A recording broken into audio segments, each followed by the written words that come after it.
الحمد لله نحمده ونستعينه ونستغفره ونؤمن به ونتوكل عليه ونعوذ بالله من شرور أنفسنا ومن سيئات أعمالنا من يهده الله فلا مضل له ومن يضلله فلا هادي له وأشهد أن لا إله إلا الله وحده لا شريك له وأشهد أن محمدًا عبده ورسوله أما بعد فإن خير الحديث كتاب الله وخير الهدي هدي محمد صلى الله عليه وسلم وشر الأمور محدثاتها وكل محدثة بدعة وكل بدعة ضلالة وكل زلالة في النار.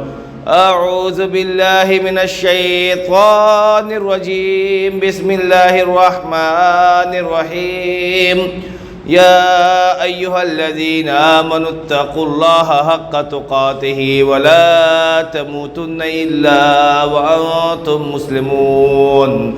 يا أيها الناس اتقوا ربكم الذي خلقكم من نفس واحدة وخلق منها زوجها وبث منهما رجالا كثيرا ونساء واتقوا الله الذي تساءلون به والأرحام إن الله كان عليكم رقيبا. يا أيها الذين آمنوا اتقوا الله وقولوا قولا سديدا يصلح لكم أعمالكم ويغفر لكم ذنوبكم ومن يطع الله ورسوله فقد فاز فوزا عظيما. وقال الله تبارك وتعالى في موضع آخر إن عدة الشهور عند الله 12 شهرا في كتاب الله يوم خلق السماوات والأرض منها 4 حرم ذلك الدين القيم فلا تظلموا فيهن أنفسكم وقاتلوا المشركين كافة كما يقاتلونكم كافة وَاعْلَمُوا أَنَّ اللَّهَ مَعَ الْمُتَّقِينَ. محترم حاضرین جمعہ، میرے اسلامی بھائیوں، یہ محرم کا مہینہ جو عربی سال کا، اسلامی سال کا پہلا مہینہ ہوتا ہے، ہم اس مہینے سے گزر رہے ہیں جس کی بے شمار فضیلتیں ہیں اور اس کی ایک تاریخی حیثیت بھی اسلام کے اندر موجود ہے. اس مہینے کے اندر مختلف ادوار میں، زمانے میں کئی طرح کے ایسے حادثات رونما ہوئے یا تاریخی واقعات رونما ہوئے جسے ہم سب کو جاننا اور ضروری ہے. اس محرم کے مہینے کے اندر ہی حضرت آدم علیہ السلام کو اس زمین پر بھیجا گیا. اسی محرم کے اندر حضرت نوح علیہ السلام کی کشتی جودی پہاڑ کے اوپر ٹھہری تھی، رکی ہوئی تھی. اسی محرم کے اندر حضرت موسیٰ علیہ السلام کو اللہ تبارک و تعالی نے ان کے قوم کے ساتھ فرعون سے آزادی دلائی. اس کے اندر بے شمار واقعات ہیں جس کو اگر بیان کیا جائے تو یہ بہت ہی زیادہ وقت کی ضرورت ہے. اتنے کم مدت میں، اتنے کم وقت میں اس کو بیان کرنا مشکل ہے. ماہ محرم عربی سال کا پہلا مہینہ ہونے کے ساتھ ساتھ ان 4 مہینوں کے اندر بھی شامل ہے جن 4 مہینوں کے اندر اللہ تبارک و تعالی نے جھگڑا، جدال، جنگ، خونریزی، قتل و خونریزی، لڑائی جھگڑے کو ناپسند کیا ہے، حرام قرار دیا ہے. اسے حرمت والا مہینہ کہا جاتا ہے. اللہ تبارک و تعالیٰ سورہ توبہ کے اندر فرماتا ہے، جس آیت کو میں نے آپ کے سامنے خطبہ مسنونہ کے بعد تلاوت کی. اللہ تعالیٰ فرماتا ہے ان عدت الشہور عند اللہ، کہ اللہ تبارک و تعالیٰ کے نزدیک مہینوں کی تعداد 12 ہیں.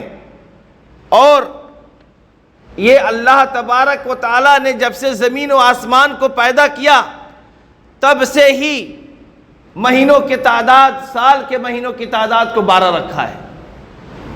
منہا اربعۃ حرم، اس کے اندر 4 مہینے حرمت والے ہیں. فلا تظلموا فیہن انفسکم، اے لوگو ان 4 مہینوں کے اندر تم اپنے نفس کے اوپر ظلم مت کرو. جھگڑا کر کے، جدال کر کے، جنگ کر کے، قتل و خونریزی کر کے تم اپنے اوپر ظلم نہ کرو، کہ دیگر ایام میں یہ چیزیں حرام تو ہیں ہی، منع تو ہے ہی، لیکن ان 4 مہینوں میں خصوصی طور پر منع کیا گیا ہے کہ اگر تم اس مہینے کے اندر تم نے جھگڑا کیا، جدال کیا، قتل و خونریزی کی، مارا پیٹا، تو دوسرے ایام کے مقابلے میں تم کو دوہرا گناہ ملے گا. ایک تو یہ کہ تم نے ایک حرام کام کو کیا، اور دوسرا یہ کیا کہ تم نے اس حرمت والے مہینے کی حرمت کو تم نے پامال کیا ہے. اور عرب اس کا بڑا خیال رکھتے تھے. اسلام سے آنے سے پہلے بھی وہ ان 4 مہینوں کے اندر قتل و خونریزی نہیں کرتے. برسوں کی سے شروع جنگ ان 4 مہینوں کے اندر رک جاتی تھی. وہ 4 مہینے کون کون سے ہیں؟ وہ 4 مہینے محرم کے ہیں، ذی الحجہ کے ہیں، رجب ہیں، ذی القعدہ ہیں. یہ 4 مہینے اللہ تبارک و تعالیٰ نے جس کے اندر جنگ کو منع کیا ہے. اللہ تعالیٰ آگے فرماتا ہے وَقَاتِلُوا الْمُشْرِكِينَ كَافَّةً كَمَا يُقَاتِلُونَكُمْ كَافَّةً، اے مسلمانوں اگر مشرکین تم سے اکٹھے ہو کر کے جنگ کرتے ہیں تو تم بھی متحد ہو کر کے ان کے ساتھ جنگ کرو اور ان کے ساتھ اکٹھے ہو کر کرو. وَعَلَمُوا، اور یہ جان لو أَنَّ اللَّهَ مَعَ الْمُتَّقِينَ، کہ اللہ تبارک و تعالیٰ تقوی والوں کے ساتھ ہے. حضرت ابوبکر رضی اللہ تعالی عنہ بیان فرماتے ہیں کہ ان النبی صلی اللہ علیہ وسلم خطب فی حجتہ، کہ نبی کریم صلی اللہ علیہ وسلم نے اپنے حج کے دوران خطبہ دیا. اور یہ ہم سب کو پتہ ہے کہ نبی کریم صلی اللہ علیہ وسلم نے اپنی پوری زندگی میں ایک ہی حج کیا ہے. وہ آخری حج تھا جس کے بعد اللہ کے نبی صلی اللہ علیہ وسلم اس دنیا سے رخصت ہو گئے، انتقال فرما گئے. فقال، اور اسی میں آپ نے فرمایا اے لوگو جان لو الا ان الزمان قد استدار کہیتہ یوم خلق اللہ السماوات والارض، اے لوگو جان لو زمانہ ویسے ہی چلا آ رہا ہے جب سے اللہ تبارک و تعالیٰ نے دنیا کو بنایا ہے، زمین کو پیدا کیا، آسمان کو پیدا کیا، کہ سال کے اندر 12 شہرن، کہ 12 کے ہی مہینے ہوں گے. 12 سے 13 مہینے نہیں ہو سکتے، 12 سے 11 مہینے نہیں ہو سکتے. جب سے دنیا کو اللہ تبارک و تعالیٰ نے بنایا ہے تب سے 12 ہی مہینے ہو سکتے ہیں. اور منہا اربعۃ حرم، اس کے اندر 4 مہینے حرمت والے ہیں. ثلاثۃ متوالیات، 3 مہینے حرمت والے لگاتار ہیں، ذو القعدہ، ذی الحجہ اور محرم. اور اس کے بعد جو رجب، جو جمادی الثانی کے بعد اور شعبان سے پہلے آتا ہے. یہ 4 مہینے یاد رکھیں کہ یہ 4 مہینے حرمت والے ہیں. اور ہر ایک مسلمان کو ہم جنوری، فروری، مارچ، اپریل، مئی سب کو یاد کرتے ہیں. غیر اسلامی سال کو ہر مسلمان کے لیے ضروری ہے کہ وہ اپنے اسلامی سال کو یاد رکھے، کیونکہ جتنے بھی تاریخی واقعات ہوئے ہیں اور اس دنیا ہماری عبادتوں کا جو معاملہ ہے وہ سب کے سب انہی اسلامی تاریخوں کے بنیاد پر ہے. ہمارا جو عید الفطر آتا ہے 1 شوال ہے، عید الاضحیٰ آتا ہے اس کے لیے 10 ذی الحجہ ہے. اس طریقے سے رمضان کا 1 رمضان سے لے کر کے 29 رمضان یا 30 رمضان تک روزے رکھنے ہیں. عرفہ کے لیے 9 عرفہ، جس دن حاجی عرفات کے میدان میں 9 عرفہ، 9 ذی الحجہ کو عرفہ کا روزہ رکھنا ہے. تو یہ جتنے بھی تاریخ ہیں اسلامی تاریخ، یا اسلامی عبادتیں، احکام، یہ سب کے سب تعلق کس سے ہے؟ اسلامی تاریخ سے ہے۔ اس لیے ہم جس طریقے سے جنوری، فروری، مارچ، اپریل کو یاد رکھتے، ویسے عربی مہینوں کو بھی یاد رکھیں، عربی تاریخ کو بھی یاد رکھیں، عربی تاریخ کا کیا پس منظر ہے جیسے پچھلے ہفتے بتایا گیا، اس کو بھی یاد رکھیں، اور کون سا مہینہ، کون سا دن، کون سا سال چل رہا ہے اس کو بھی یاد رکھیں، یہ ضروری ہے۔ حضرت ابو ہریرہ رضی اللہ تعالیٰ عنہ بیان فرماتے ہیں، صحیح مسلم کی روایت ہے کہ نبی کریم صلی اللہ علیہ وسلم نے فرمایا، اب محرم کی فضیلت کو دیکھیے کہ اللہ کے نبی صلی اللہ علیہ وسلم نے فرمایا افضل الصیام بعد رمضان، کہ رمضان کے بعد سب سے فضیلت والا مہینہ رمضان کا شہر اللہ المحرم، اللہ تبارک و تعالیٰ کا مہینہ محرم کا مہینے کا روزہ ہے۔ اس مہینے کے اندر وہ افضل الصلاۃ بعد الفریضہ صلاۃ اللیل، اور فرض نماز کے بعد سب سے زیادہ فضیلت والی نماز رات کی نماز ہے، تہجد کی نماز ہے۔ یعنی رمضان کے 29 یا 30 روزے رکھے یہ تو فرض ہے، نفلی روزوں میں سب سے زیادہ فضیلت محرم کے دنوں میں روزہ رکھنا ہے، اور محرم میں آپ جتنی چاہیں روزہ رکھ سکتے ہیں۔ سوموار اور جمعرات کو خاص طور سے اللہ کے نبی صلی اللہ علیہ وسلم روزہ رکھا کرتے تھے، عام دنوں میں بھی، تو سوموار اور جمعرات کو جو آدمی روزہ رکھتا ہے محرم میں بھی رکھے سوموار اور جمعرات کو، اس کے 9 اور 10 محرم کو روزہ رکھے خاص طور سے۔ آگے حدیث آ رہی ہے، اللہ کے نبی صلی اللہ علیہ وسلم نے فرمایا انی احتسب علی اللہ ان یغفر السنۃ التی قبلہ، کہ میں اللہ تبارک و تعالیٰ سے امید رکھتا ہوں کہ عاشورہ کا روزہ یعنی 10ویں محرم کے روزے کے بدلے میں اللہ تبارک و تعالیٰ 1 سال پچھلے کا گناہ معاف کرے گا۔ یہ اتنی بڑی فضیلت ہے ایک روزے کی، 10ویں محرم کی۔ آج 6 محرم ہے، 9 محرم سوموار کے دن ہوگا آنے والے سوموار کو، اور 10واں محرم منگل کو ہوگا۔ تو جو آدمی 9 اور 10 محرم کو روزہ رکھتا ہے اللہ تبارک و تعالیٰ اس کے پچھلے 1 سال کے گناہ کو معاف کر دے گا۔ اگر کسی کے پاس 2 دن رکھنے کی صلاحیت نہیں ہے تو کم از کم منگل کے دن جو 10 محرم ہے عاشورہ کا روزہ رکھ لے، اس کے بنیاد پر بھی اللہ تبارک و تعالیٰ پورے 1 سال کے گناہ کو، پچھلے چھوٹے چھوٹے گناہ کو معاف کر دے گا۔ حضرت عبداللہ ابن عباس رضی اللہ تعالیٰ عنہ بیان فرماتے ہیں، اب اس روزے کی حکمت کیا ہے وہ اس حدیث کے اندر اللہ کے نبی صلی اللہ علیہ وسلم نے، اس کے روزے کا پس منظر کیا ہے کہ نبی کریم صلی اللہ علیہ وسلم جب مدینہ آئے تو یہودیوں کو دیکھا کہ وہ روزہ رکھ رہے ہیں عاشورہ کے دن 10 محرم کو، تو آپ نے پوچھا کہ آخر کس بات کا روزہ رکھتے ہیں؟ تو ان لوگوں نے کہا کہ یہ لوگ شکرانے کا روزہ رکھتے ہیں، کیونکہ اسی 10 محرم کو اللہ تبارک و تعالی نے حضرت موسیٰ علیہ السلام اور ان کی قوم بنی اسرائیل کو فرعون کے عذاب سے، فرعون کے سلطنت سے، فرعون کے ظلم سے آزاد کیا تھا۔ اسی شکرانے کے طور پر یہ لوگ روزہ رکھتے ہیں۔ تو نبی کریم صلی اللہ علیہ وسلم نے فرمایا فَنَحْنُ أَحَقُّ وَأَوْلَى بِمُوسَىٰ مِنْكُمْ، کہ میں تم لوگوں سے زیادہ، یا یہودیوں تم سے زیادہ اس بات کا مستحق ہوں کہ میں موسیٰ علیہ السلام کی اس خوشی میں شریک ہوں اور میں روزہ رکھوں۔ کیوں؟ کیونکہ موسیٰ علیہ السلام نبی تھے اور اللہ کے نبی صلی اللہ علیہ وسلم بھی نبی تھے، اور اس نبوت کی وجہ سے وہ دونوں بھائی تھے، دونوں بھائی ہوئے، اس لیے انہوں نے کہا کہ میں اپنے بھائی کی خوشی میں شریک ہو جاؤں۔ اور مسند احمد وغیرہ کی روایت میں ہے کہ اسی دن، اسی 10 محرم کو اللہ تبارک و تعالی نے حضرت نوح علیہ السلام کو عذاب سے چھٹکارا دیا تھا۔ حضرت نوح علیہ السلام کے زمانے میں جو عذاب آیا تھا، حضرت نوح علیہ السلام کو نہیں، حضرت نوح علیہ السلام کے زمانے میں جو عذاب آیا، اور عذاب کے بعد جب پانی کے بلبلے اٹھنے لگے زمین سے اور آسمان سے بادل برسنے لگے، جتنے بھی مشرکین تھے، شرک والے تھے، کافر تھے، سب کو اللہ نے غرق کر دیا، یہاں تک کہ حضرت نوح علیہ السلام کے بیٹے کو بھی غرق کر دیا۔ باپ کشتی لے کر کے جا رہے ہیں، بیٹا کو کہا کہ بیٹا آ جاؤ، آ کر کے اس کشتی میں سوار ہو جاؤ، بچ جاؤ گے۔ اس وقت بھی بیٹا تکبر اور گھمنڈ میں بولتا ہے کہ میں کسی اونچے پہاڑ پر یا کسی ٹیلے پر پناہ لے لوں گا لیکن تمہارے ساتھ نہیں جاؤں گا۔ حضرت نوح علیہ السلام کا بیٹا نبی کا بیٹا ہے، نبی کا بیٹا ہونا، کسی نیک آدمی کے بیٹا ہونا، کسی نیک آدمی کی بیوی ہونا یہ نیکی کی دلیل نہیں ہے، اور کسی خراب آدمی کی بیوی ہونا اور کسی خراب آدمی کا بیٹا ہونا یہ برا ہونے کی دلیل نہیں ہے۔ ہو سکتا ہے کہ اس کی اولاد صحیح ہو جائے، ہو سکتا ہے اس کی بیوی نیک ہو. فرعون اتنا بڑا ظالم تھا, بیوی نیک تھی. تپتی ہوئی صحرا میں لے جا کر کے اس کو فرعون کے فوج لے جا کر کے چھوڑ دیتے تھے حضرت آسیہ کو کہ یہ اسی گرمی میں مر جائے.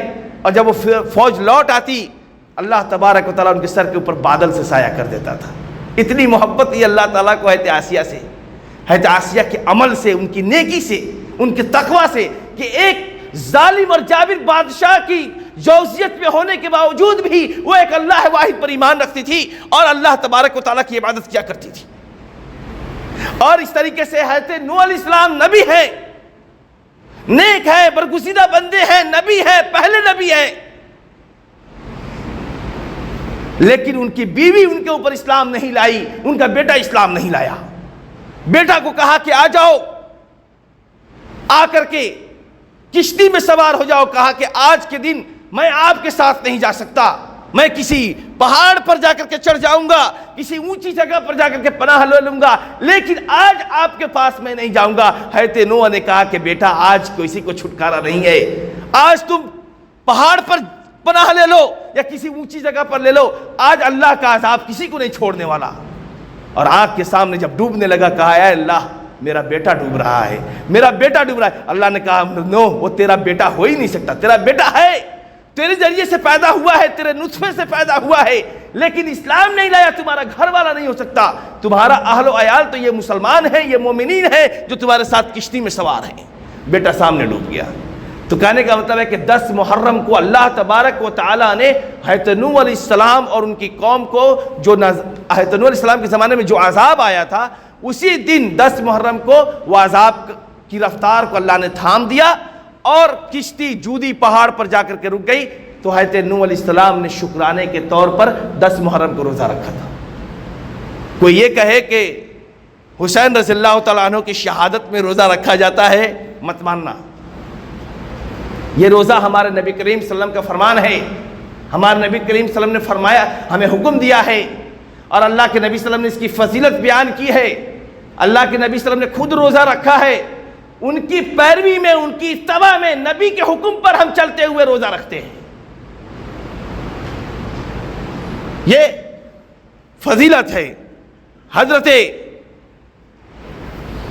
اس کے بعد جو حکمت کیا ہے اس کے اندر, تو امام نووی رحمہ اللہ فرماتے ہیں کہ علماء اس کے درمیان اختلاف کرتے ہیں کہ روزے کے حکمت کیا ہے, آخر کس بنیاد پر ہم روزہ رکھتے ہیں. کہ 9 اور 10, اللہ کے نبی صلی اللہ علیہ وسلم نے فرمایا کہ 9 اور 10 کو رکھنا ہے.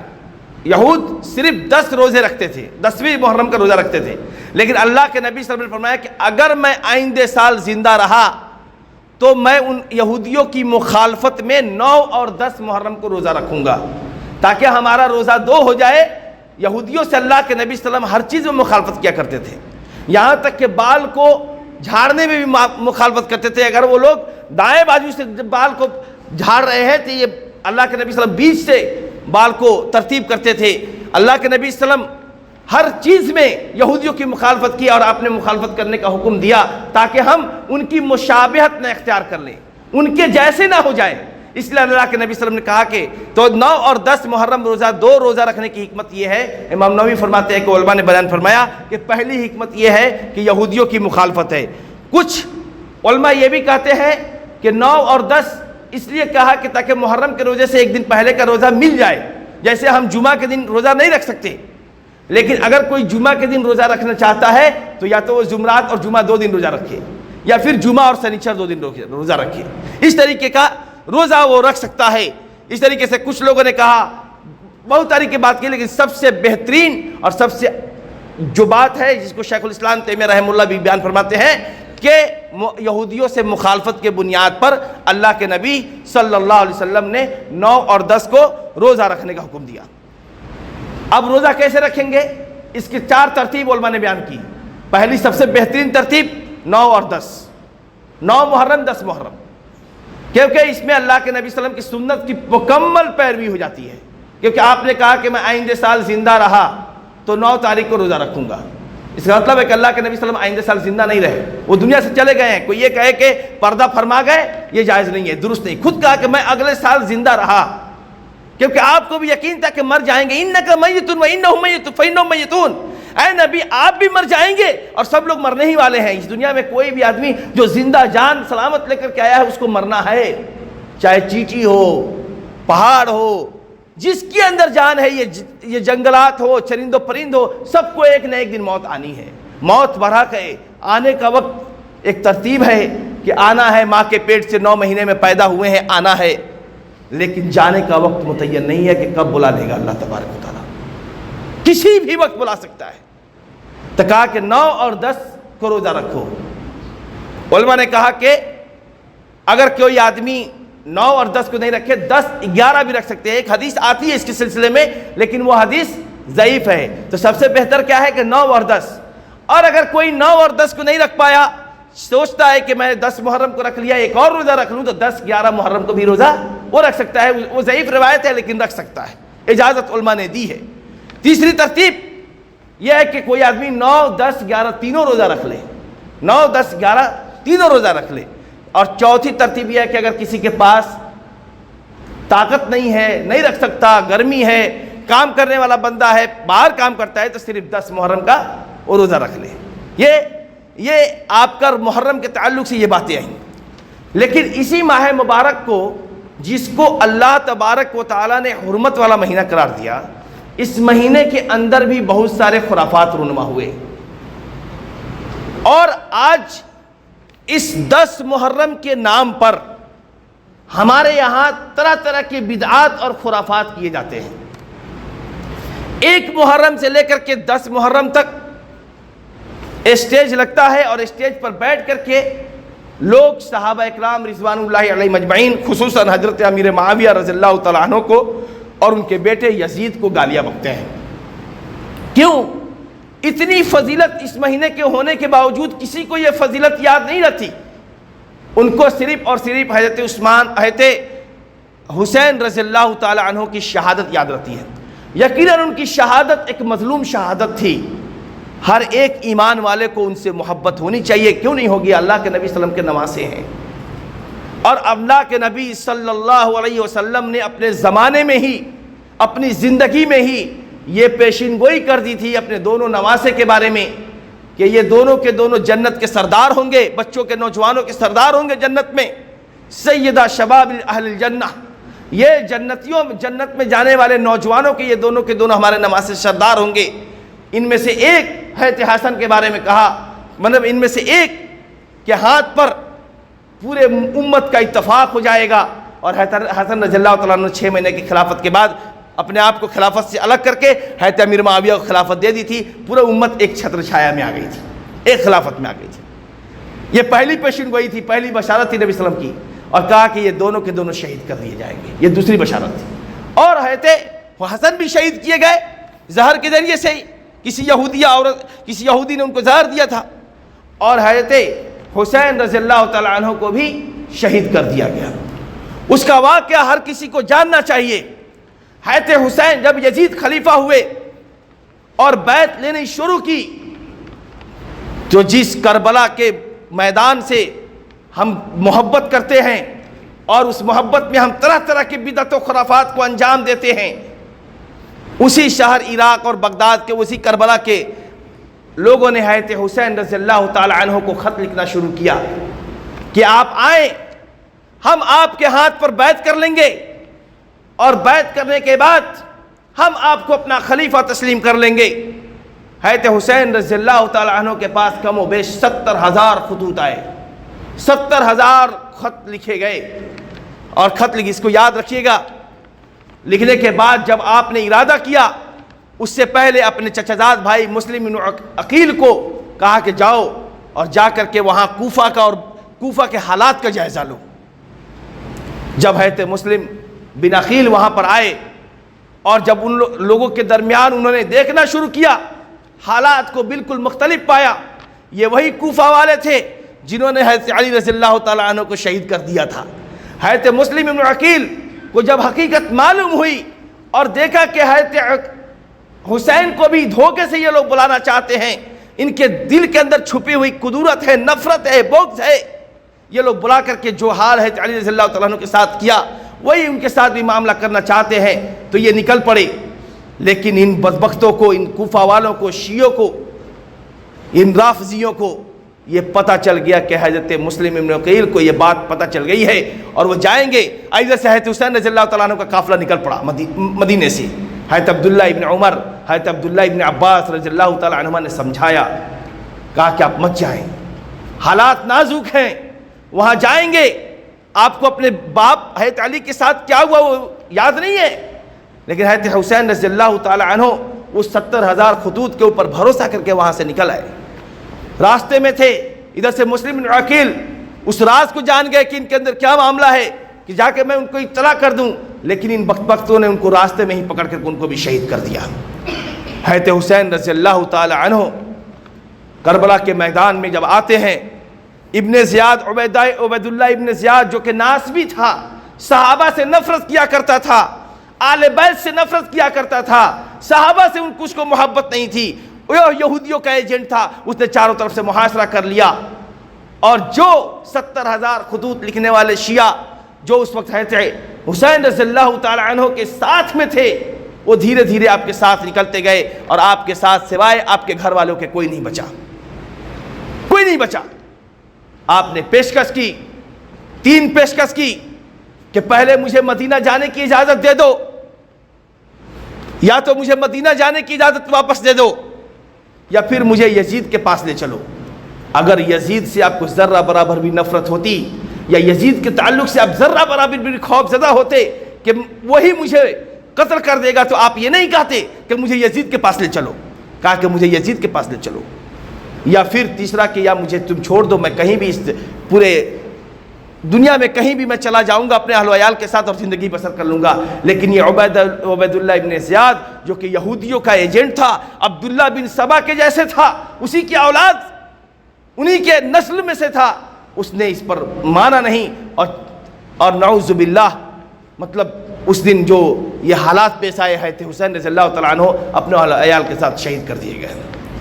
جو بچے خوشے لوگ تھے ان کو حضرت یزید کے پاس لایا گیا، اور لانے کے بعد یزید دیکھتا ہے تو رونے لگتا ہے اور آنکھوں سے آنسو زاروں قطار نکلنے لگتے ہیں، اور چہرہ انور کو دیکھا کیونکہ نبی کریم صلی اللہ علیہ وسلم کا چہرہ تھا، اسی طریقے کیا نبی کریم صلی اللہ علیہ وسلم کے جو مشابہت تھی، نواز رسول تھے، رونے لگا، اور ان کے اہل و عیال کے ساتھ بہت اچھی سے ان کے ساتھ مطلب پیش آنے کے بعد ان کو پھر سے ان کو اپنی حفاظت میں مدینہ چھڑوایا۔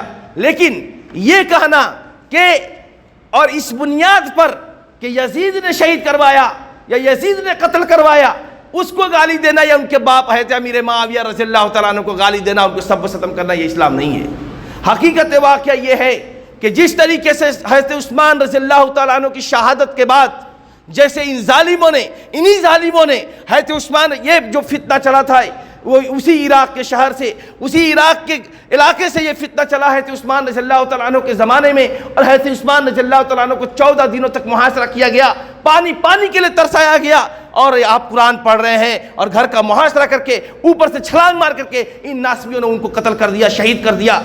حضرت علی رضی اللہ تعالیٰ عنہ جب خلیفہ ہوئے اور قصاص کا مطالبہ کیا گیا تو کہا کہ 70,000 لوگوں نے نیزہ اٹھا کر کے کہا کہ میں حضرت عثمان کا قاتل ہوں، مجھے قتل کر دو، لیکن جانتے تھے حضرت علی کہ اگر ہم کو قصاصاً قتل کریں گے تو اس میں سارے کے سارے بہت سارے بے گناہ مارے جائیں گے، ایک نیا فتنہ رونما ہوگا، اور یہ فتنہ اسلام کو بہت نقصان پہنچائے گا۔ مارنے والے صرف 6 لوگ تھے، اور 6 لوگ کے بنیاد پر ہم 70,000 لوگوں کو شہید قتل کر دیں، اس لیے حضرت علی رضی اللہ تعالیٰ عنہ کے مجبوری تھی، اس لیے انہوں نے ان کو قصاص میں قتل نہیں کیا۔ ٹھیک ویسے ہی یزید کا بھی سامنے بھی مجبوری تھی کہ عبید اللہ ابن زیاد بہت قوی اور بہت ہی مضبوط گورنر تھا، اس ٹائم لشکر کا کمانڈر تھا، اگر اس کو قتل کیا جاتا یا قصاص لیا جاتا تو ایسی صورت میں اسلام میں ایک نیا فتنہ ہوتا۔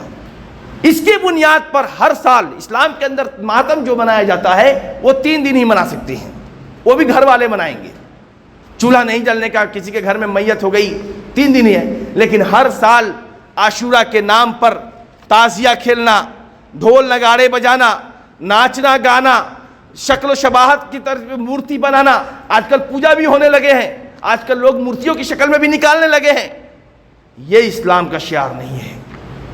جب ہم حضرت اللہ کے نبی صلی اللہ علیہ وسلم کی وفات کا غم نہیں منا سکتے، اللہ کے نبی صلی اللہ علیہ وسلم اپنے چچا حضرت امیر معاویہ، جن کو آپ نے کہا ہے سید الشہداء اہل الجنہ، اہل جنت میں جتنے بھی شہید جائیں گے، شہید ہو کر کے جائیں گے، سب کے سردار حضرت امیر حمزہ رضی اللہ تعالی عنہ ہوں گے۔ اور آپ کی زندگی میں آپ ان کے شہادت کے لگ بھگ 10 سال تک زندہ رہے، لیکن کبھی آپ نے ماتم نہیں منایا۔ کتنے صحابہ شہید ہو گئے، آپ نے کبھی ماتم نہیں منایا، صحابہ کے گھر والوں نے ماتم نہیں منایا، لیکن ہم حضرت حسین رضی اللہ تعالیٰ عنہ کی شہادت کے نام پر جھوٹا ماتم مناتے ہیں، تازیہ کھیلتے ہیں، ڈھول نگاڑے بجاتے ہیں۔ میرے بھائیو، یہ اسلام کے اندر یہ شوق منانا نہیں ہے، یہ تو خوشی منانا ہے، کیونکہ ان کے اپنے نسلوں نے ان کو شہید کروایا تھا۔ اس لیے ان سب چیزوں سے بچے، بدعت و خرافات سے بچے۔ محرم کا مہینہ فضیلت والا مہینہ ہے، برکت والا مہینہ ہے، حرمت والا مہینہ ہے۔ اس مہینے کے اندر اللہ کے نبی صلی اللہ علیہ وسلم نے روزہ رکھنے کا حکم دیا ہے۔ زیادہ سے زیادہ روزہ رکھیں۔ اگر زیادہ سے زیادہ روزہ رکھنے کی صلاحیت نہیں ہے تو کم از کم ہر سوموار اور جمعرات کا روزہ رکھیں۔ اگر اس کی بھی صلاحیت نہیں ہے تو ایام 20 یعنی 3 روزے جو 13، 14، 15 کے آتے ہیں وہ روزہ رکھیں۔ اگر اس کی بھی صلاحیت نہیں ہے تو کم سے کم 9 اور 10 ذوالحجہ کا روزہ رکھیں، 9 اور 10 محرم کا روزہ رکھیں، تاکہ اللہ کے نبی صلی اللہ علیہ وسلم نے فرمایا انی احتسب علی اللہ ان یکفر السنۃ التي قبلہ، کہ میں اس اللہ سے امید کرتا ہوں کہ عاشورہ کا روزہ اگر 9 اور 10 کی بھی صلاحیت نہیں تو صرف 10 محرم کا روزہ رکھیں۔ اللہ کے نبی نے بشارت دی کہ اللہ کے نبی صلی اللہ علیہ وسلم نے فضیلت سنائی کہ اگر میں اللہ سے امید کرتا ہوں کہ یہ 10 محرم کا روزہ اللہ تبارک و تعالیٰ اس کے بدلے میں 1 سال پچھلا سارے چھوٹے گناہ کو معاف کر دے گا، ایک روزے کے بدولت۔ تو یہ اصل فضیلت جو ہے وہ ہم پیچھے کر دیتے ہیں، اور جتنے بدعت و خرافات ہیں اس کو آگے کر کے اپنے لیے، اپنے جان کے لیے، اپنے نفس کے لیے ہم عقوبت میں ڈالتے ہیں، سزا کے مستحق ہوتے ہیں، عذاب کے مستحق ہوتے ہیں۔ کل محدثۃ بدعہ وکل بدعۃ ضلالہ۔ یہ اسلام کے 400 سال تک تعزیہ وغیرہ کا کوئی رواج نہیں تھا۔ جب مصر کے اندر فاطمیوں کی حکومت آئی، رافضیوں کی حکومت آئی، ان لوگوں نے طرح طرح کے بدعتیں ایجاد کی، اور اس 400 سال کے بعد نبی کریم صلی اللہ علیہ وسلم کے ہجرت کے 400 سال بعد، یعنی 400 ابھی 1446 ہجری ہے، 1446 ابھی جیسے ہے، ویسے نبی کریم صلی اللہ علیہ وسلم کے وفات کے 400 سال بعد یہ فاطمیوں کی حکومت جب مصر میں آئی، تب یہ سب کے سب چیزیں رونما ہوئیں۔ شب برات ہو یا اس طریقے سے دوسرے خرافات ہو، یا اس طریقے سے یہ جو یوم عاشورہ کے نام پر جو ہم نے تعزیہ وغیرہ کے جو دیکھتے ہیں، یہ سب کے سب 400 سال کی بات کی چیزیں ہیں۔ اس لیے روزہ رکھیں اور اللہ تبارک و تعالیٰ سے اپنے گناہوں کی مغفرت فرمائیں۔ صحابہ کے درمیان کیا مسئلہ ہوا، ان کا اپنا معاملہ تھا، اللہ تبارک و تعالیٰ، وہ لوگ دنیا سے چلے گئے، ان کا خطاب اللہ نے کہا رضی اللہ عنہم ورضوا عنہ، اللہ ان سے راضی ہے اور اللہ سے وہ لوگ بھی راضی تھے، وہ سب اللہ تعالیٰ کے برگزیدہ بندے تھے، ان کا معاملہ اللہ کے سپرد ہے، ہمارا اس میں کوئی دخل نہیں ہے، ہم اپنے نفس کے بارے میں جانتے ہیں۔ اس لیے اپنے نفس کا محاسبہ کریں کہ کیا ہم ان کے برابر ہیں۔ جس لشکر نے قسطنطنیہ کو فتح کیا تھا، اس لشکر کے کمانڈر یزید تھے، اور اس لشکر کے بارے میں اللہ کے نبی صلی اللہ علیہ وسلم نے پہلے ہی پیشن گوئی کی تھی کہ میرے اسلامی لشکر، جو لشکر قسطنطنیہ کو فتح کرے گا، اس لشکر کے سارے فوجی کو اللہ تبارک تعالیٰ ان کے گناہوں کو بخش دے گا۔ اور سوچے کہ اس لشکر کے کمانڈر یزید ہے۔ تو یہ اللہ کے نبی صلی اللہ علیہ وسلم کی پیشن گوئیاں ہیں۔ اس لیے ہمارا اور معاملہ اس کے اندر نہیں ہے، ہم اپنے نفس کا مالک ہیں، اس لیے اپنے نفس کا محاسبہ کریں کہ ہمارا معاملہ ٹھیک ٹھاک ہے یا نہیں۔ اگر ٹھیک ہے تو ٹھیک اور بہتر کریں، اگر ٹھیک نہیں ہے تو اس کا تجزیہ کریں کہ اللہ کے سامنے ہم لے کے جائیں گے تو کیا لے کے جانے والے ہیں۔ یہ دولت، یہ زندگی کچھ کام نہیں آنے والی، صرف اور صرف ہمارا اعمال ہمارا ساتھ جائے گا۔ اس لیے میرے بھائیوں، 9 اور 10 محرم کو روزہ رکھیں۔ 9 کو اگر 2 دن روزہ رکھنے کی صلاحیت نہیں ہو تو کم از کم عاشورہ کا روزہ رکھیں، 10 محرم کا روزہ رکھیں، اور اللہ کے نبی صلی اللہ علیہ وسلم کی وہ فضیلت جو انہوں نے بیان کی کہ 1 سال پچھلے سال کا گناہ کا کفارہ ہے، اس کا مستحق بنے۔ اللہ تبارک و تعالیٰ سے دعا ہے کہ اللہ تبارک و تعالیٰ ہمیں سنت کے مطابق عمل کرنے کی توفیق عطا فرمائے۔ اللہ تبارک و تعالیٰ ہمیں نبی کریم صلی اللہ علیہ وسلم کے بتائے ہوئے راستے پر چلائے۔ اللہ تبارک و تعالیٰ ہمیں نبی کریم صلی اللہ علیہ وسلم کے ہاتھوں سے جام کوثر پینے والوں میں سے بنائے۔ اللہ تبارک و تعالیٰ ہمیں قیامت کے دن ہمارے حبیب صلی اللہ علیہ وسلم کی شفاعت اور ان کی سفارش کا مستحق بنائے۔ اللہ تبارک و تعالیٰ ہمیں توحید پر چلنے والوں میں سے بنائے، شرک سے محفوظ رکھے۔ اللہ تبارک و تعالیٰ ہمیں بدعت و خرافات سے دور رکھے۔ اللہ تبارک و تعالی ہمیں سنت کا جانشین بنائیں، سنت کا سپاہی بنائیں۔ اللہ تبارک و تعالی ہمیں اور ہمارے اہل و عیال کو زیادہ سے زیادہ سنت کے مطابق نیک عمل کرنے کی توفیق عطا فرمائیں۔ اللہ تبارک و تعالی ہمیں اپنے والدین کے لیے مطیع اور فرما بردار بنائیں۔ اللہ تبارک و تعالی ہمیں جائز روزی، حلال روزی کمانے کی توفیق عطا فرمائیں۔ اللہ تبارک و تعالی ہمیں سے جن کے والدین بحیات ہیں ان کو صحت و تندرستی عطا فرمائے، جن کے والدین فوت ہو چکے ہیں اللہ تعالیٰ ان کو مغفرت فرمائے، انہیں جنت الفردوس میں جگہ عطا فرمائے۔ ہم میں سے جو لوگ بیمار ہیں اللہ تبارک و تعالیٰ انہیں شفائے کامل اور عاجل عطا فرمائے، اور جو لوگ پریشان ہیں ان کو پریشانیوں سے نجات عطا فرمائے، جو مقروض ہیں اللہ تبارک و تعالیٰ قرض کی ادائیگی میں آسانیاں پیدا فرمائے، آمین یا رب العالمین۔ اقول قولی ھذا استغفر اللہ لی ولکم ولسائر المسلمین والمسلمات واللہ الغفور الرحیم۔